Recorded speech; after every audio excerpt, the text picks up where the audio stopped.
Think about this for a moment. When water flows everywhere without boundaries, people take it for granted. But when the same water is preserved in a vessel, it is valued, respected, and protected. My friends, many of us are living like that flowing water. Too available, too accessible, too easy to reach, and as a result, we are not valued the way we deserve. Today, let us reflect on why stopping this habit of being too available is essential for our dignity, self-worth, and spiritual growth in life. Every relationship, every bond, and every interaction requires balance. When we overgive our time, attention, and presence, people stop appreciating us.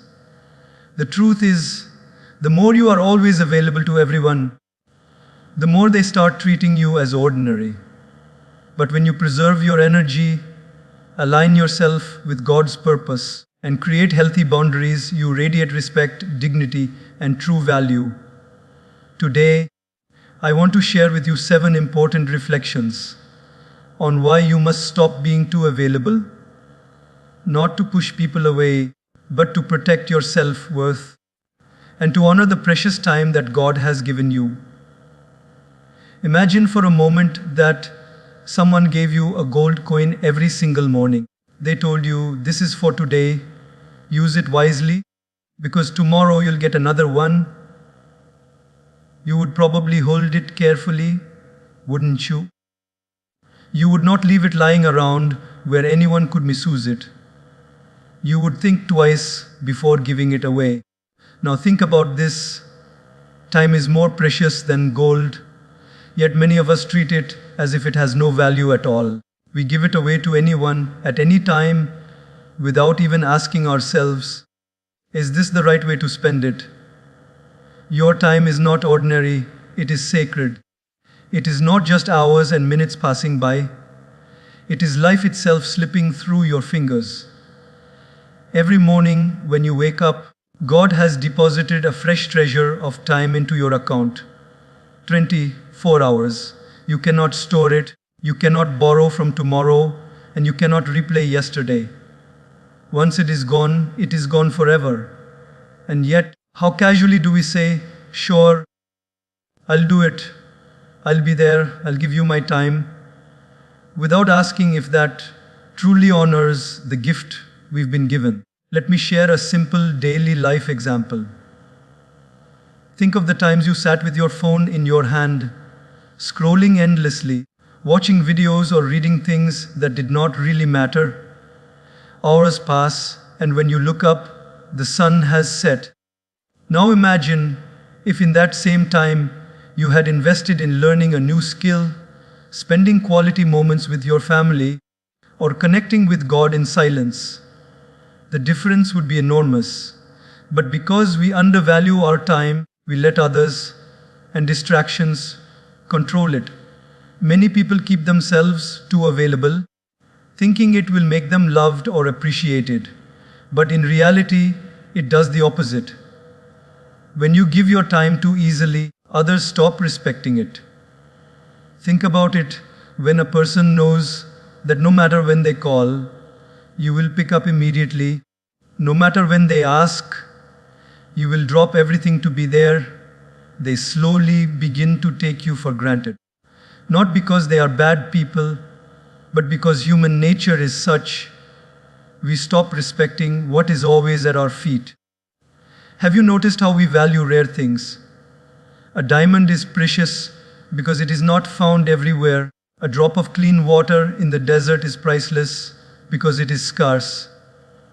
In the same way, when you value your time as sacred, others begin to value it too.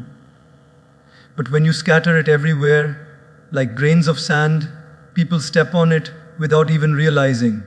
One young man once told me, I don't understand why people don't respect me. I'm always there for everyone. I never say no. I make time for every single person who needs me. I asked him a simple question. Do you respect your own time? He paused, and after a long silence he said, no. That was his answer. Because if you don't honor your own time, no one else will. Respect starts from within. Valuing your time doesn't mean being selfish. It means being conscious. It means asking yourself, is this where my energy belongs? Is this how God wants me to use this moment? Sometimes it means saying no to unnecessary social gatherings, to gossip, to endless favors that drain you. And sometimes it means saying yes to solitude, to growth, to service that actually uplifts your soul. Look at nature. Even the sun has a schedule. It rises, it shines, and then it sets. It doesn't make itself available at midnight just because someone says, I want sunshine right now. It knows its value and keeps its rhythm. When you too honor the rhythm of your life, people adjust. They know when you will shine and when you will rest. They learn to respect you the way we all respect the cycle of day and night. When you protect your time, you also protect your peace. Think of the times you said yes when your heart wanted to say no. You ended up drained, frustrated, and sometimes even resentful. Why? Because you violated your own boundary. You treated your time as cheap, and in doing so, you hurt yourself. But when you stand firm and treat your time as sacred, you not only guard your energy, you also teach others a silent lesson that your life is not to be wasted. So, my friends, remember this: every tick of the clock is not just a sound, it is your life moving forward. If you waste your time, you are wasting your life. When you honor your time, you honor the divine gift you were blessed with. Value it, protect it, and invest it where it truly matters. Let your time be like a sacred temple. Not everyone should have free access, only those who respect and cherish it. And the more you live this way, the more you will see a transformation in how others treat you. They will think twice before calling you for something unimportant. They will appreciate your presence more when you do give it. And most importantly, you will begin to live with a sense of dignity and purpose, knowing that every day of your life was honored as sacred. Have you ever noticed how people treat what is rare compared to what is common? Diamonds are nothing but carbon, the same element found in charcoal. Yet, because diamonds are rare, people treasure them, lock them up in safes, and pay fortunes to own them. But charcoal, you can find it anywhere, and it has little to no value. The same principle applies to us as human beings. When you make yourself too easily available, too common, too present in every situation, people start to treat you like charcoal. But when you create healthy distance, when you preserve your time and presence like a diamond, people begin to see your worth. Scarcity creates value. This is not arrogance, this is wisdom. It is about recognizing that your presence is a gift, not something to be thrown around casually. Think of your favorite dish. Imagine if you ate it every single day, morning, noon, and night. After a while, it would lose its charm. You might even get tired of it. But when you have it occasionally, when it is reserved for a special moment, the taste feels extraordinary. That is what scarcity does. It creates appreciation. Let me give you a very simple everyday example. Think about the people in your life who are always calling you, always texting you, always showing up without notice. In the beginning, you might feel happy. You might think, wow, they really like my company. But over time, that constant presence becomes heavy. You begin to feel suffocated. You stop appreciating it. Why? Because it has lost its rarity. On the other hand, there may be a person who doesn't meet you often, but when they do, their presence feels refreshing. You look forward to it. You treasure those moments. That is the power of scarcity. Many of us make the mistake of thinking, if I am always there, people will love me more. But the truth is, love doesn't grow from excess availability. It grows from value. When you step back, when you give space, when you make your presence special rather than ordinary, people begin to wait for you, to long for your time, to value your presence. Even in nature, the most precious things are not easily available. Gold is not lying on the roadside. Fresh spring water is not flowing everywhere. The most nourishing fruits have their seasons. If everything was available all the time, nothing would feel special. Scarcity is not a weakness. It is the secret ingredient that creates value. Think of festivals or special occasions. Why do we feel so much excitement during those days? It is because they are not happening daily. If every day was a festival, soon no day would feel festive at all. The scarcity, makes the event feel magical. In the same way, when you are not constantly available to everyone, your presence becomes like that festival, something to look forward to, something to be cherished. Let me share a story. There was a young woman who always said yes to her friends. If someone wanted to go shopping, she went. If someone wanted to gossip late at night, she stayed awake. If someone wanted a favor, she was the first to run and help. But after a while, she realized something painful. Her friends stopped thanking her. They stopped seeing her efforts. They even started calling her only when they needed something, not when they wanted to truly spend quality time. One day she asked herself, "Why do they treat me like this?" And the answer came quietly, because she had made herself too available. When she decided to step back, to politely say no, to make herself less accessible, something interesting happened. Suddenly, her friends noticed her absence. They began to miss her. They started valuing the time she did give them. They realized her presence was not guaranteed, and that made it special again. Her value was restored not because she changed who she was, but because she changed how available she made herself. Scarcity doesn't mean neglecting people. It doesn't mean becoming distant and cold. It means being mindful. It means offering yourself in such a way that your presence has impact. Just like a wise speaker doesn't talk endlessly, but chooses words carefully, you too should choose where, when, and to whom you give your time. Ask yourself this: if your phone battery was at 5%, would you waste it on useless scrolling, or would you save it for the important call you know is coming? Our time and presence are like that battery, limited and precious.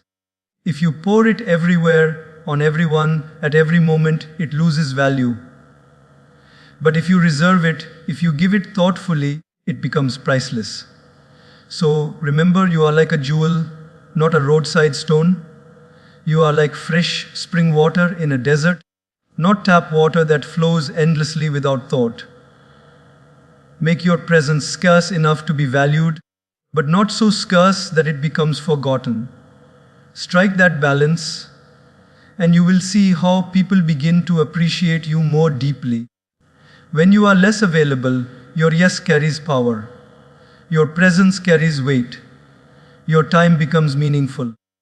And most importantly, you begin to live with dignity, knowing that you are not cheapened by overexposure, but elevated by the sacred principle of scarcity.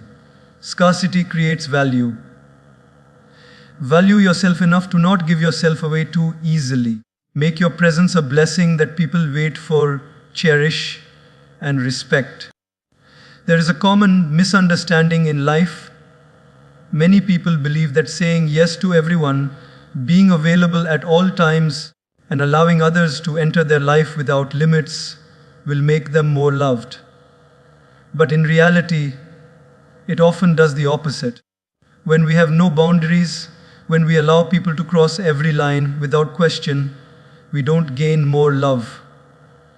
We lose respect. Boundaries are not walls, boundaries are doors. A wall shuts everyone out. A door, however, allows the right people in at the right time, while keeping harmful energy away. That is the beauty of boundaries. When you learn to set them, you are not pushing people away, you are teaching them how to treat you. And when people see that you respect yourself enough to have boundaries, they begin to respect you more. Let me give you a simple daily life example. Imagine you bought a brand new car. It shines, it smells fresh, and it is one of your most prized possessions. Would you hand the keys to just anyone? Would you allow strangers to use it whenever they felt like it? Of course not. You would be careful because you know its value. Now think about this: isn't your time, your energy, your peace of mind, your life itself far more valuable than a car? And yet, how many of us allow others to use our energy freely, without limits, as if it has no worth? Boundaries teach others how to handle us. If you always pick up calls at midnight, people will think it's fine to disturb your sleep. If you always agree to do extra work without question, colleagues will think it's normal to dump tasks on you.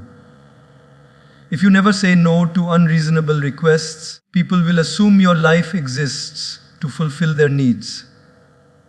You don't need to be rude, but you do need to be clear. This is acceptable. That is not. That clarity is the foundation of respect.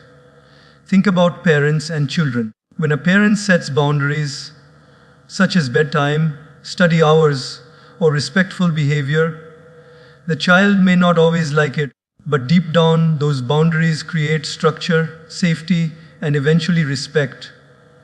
If a parent says yes to everything, the child doesn't grow disciplined, they grow careless.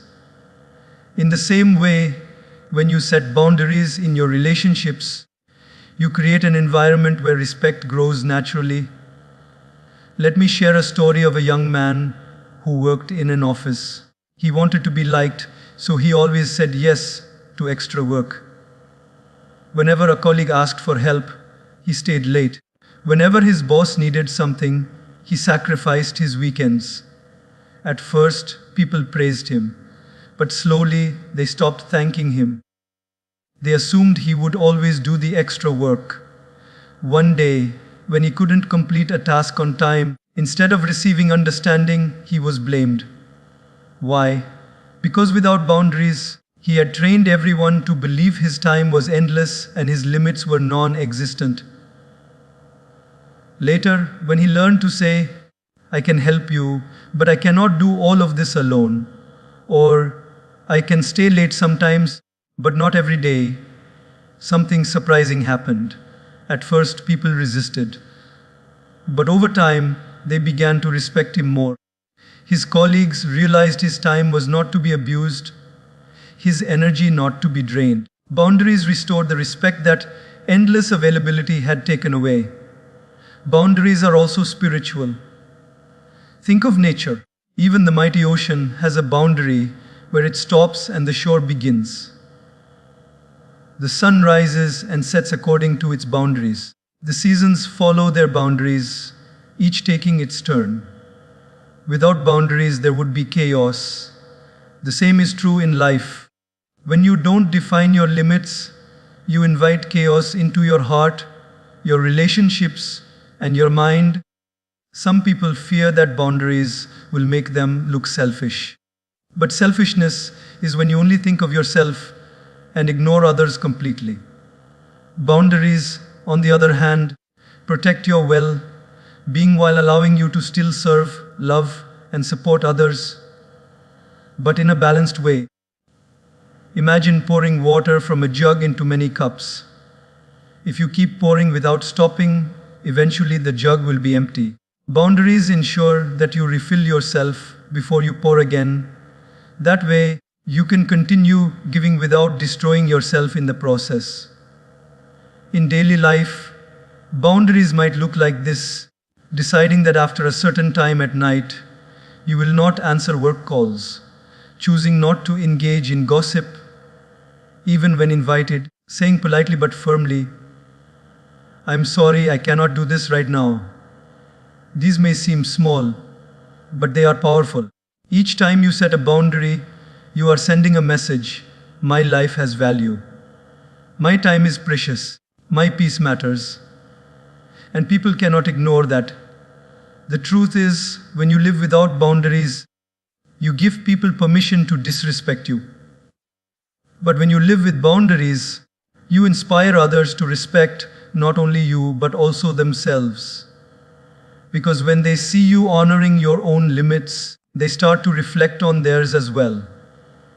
So, my friends, remember, this respect is not demanded, it is cultivated. And boundaries are the soil in which that respect grows. If you want people to treat you with dignity, start by treating yourself with dignity. If you want people to value your presence, show them that you value your own time.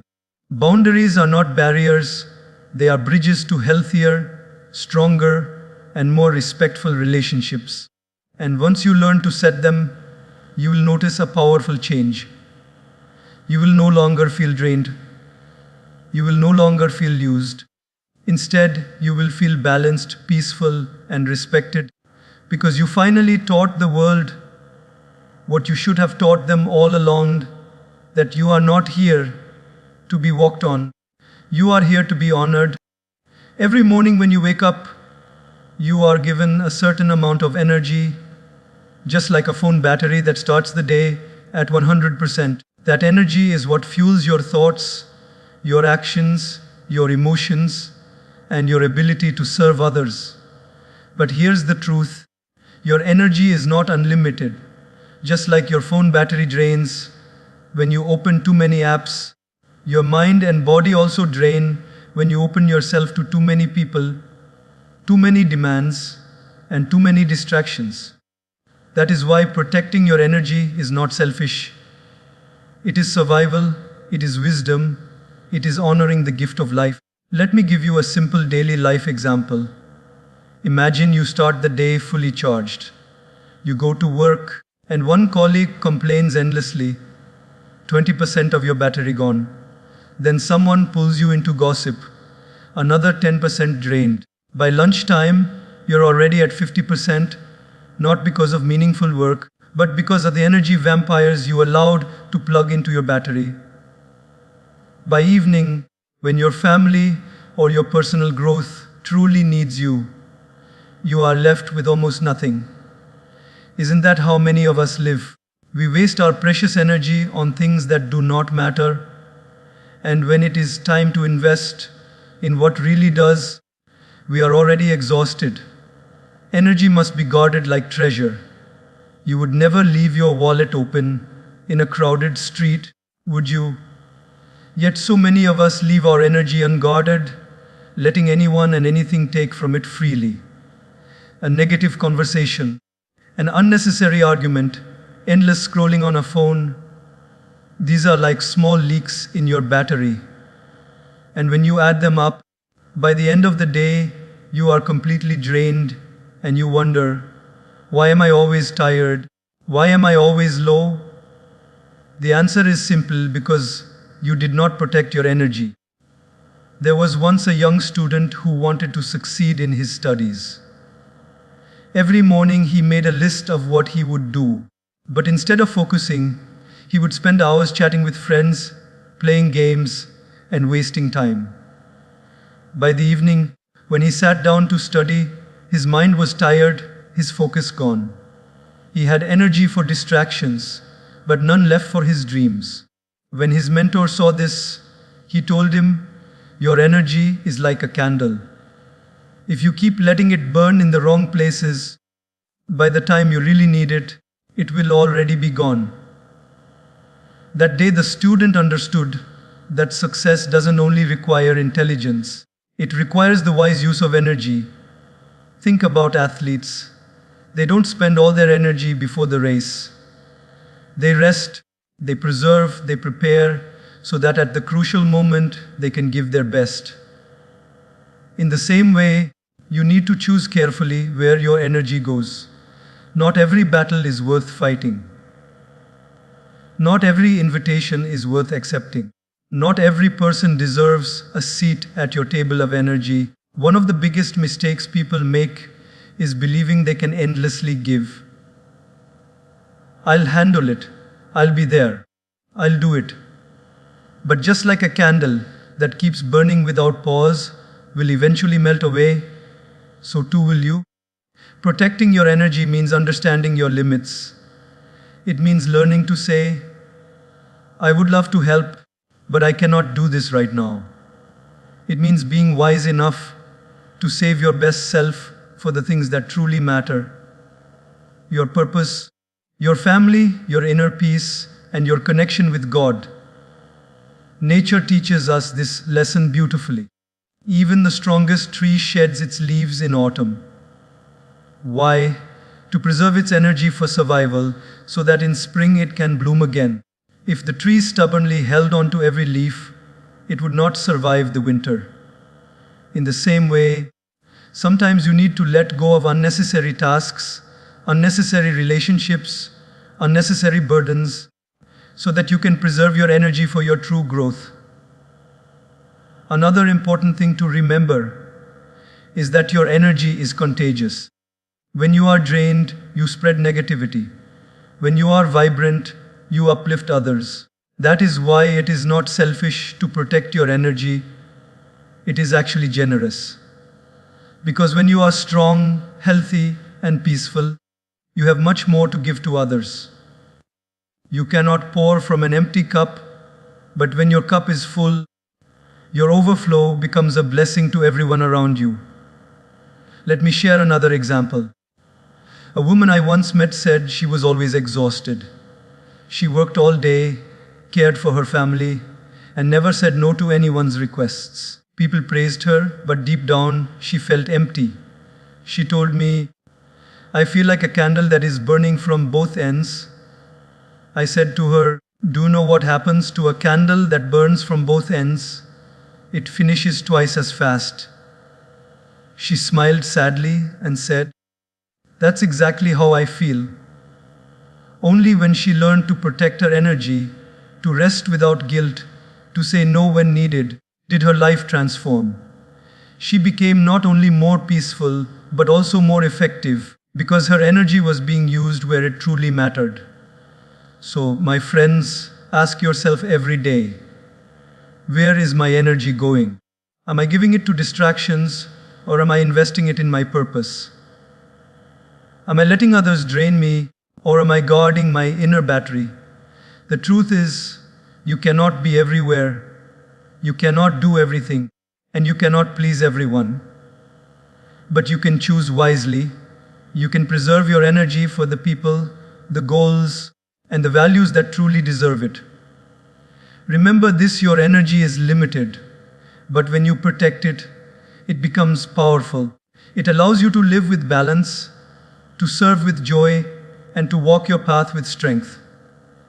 Guard it, preserve it, and use it with wisdom, because once it is gone, you cannot get it back.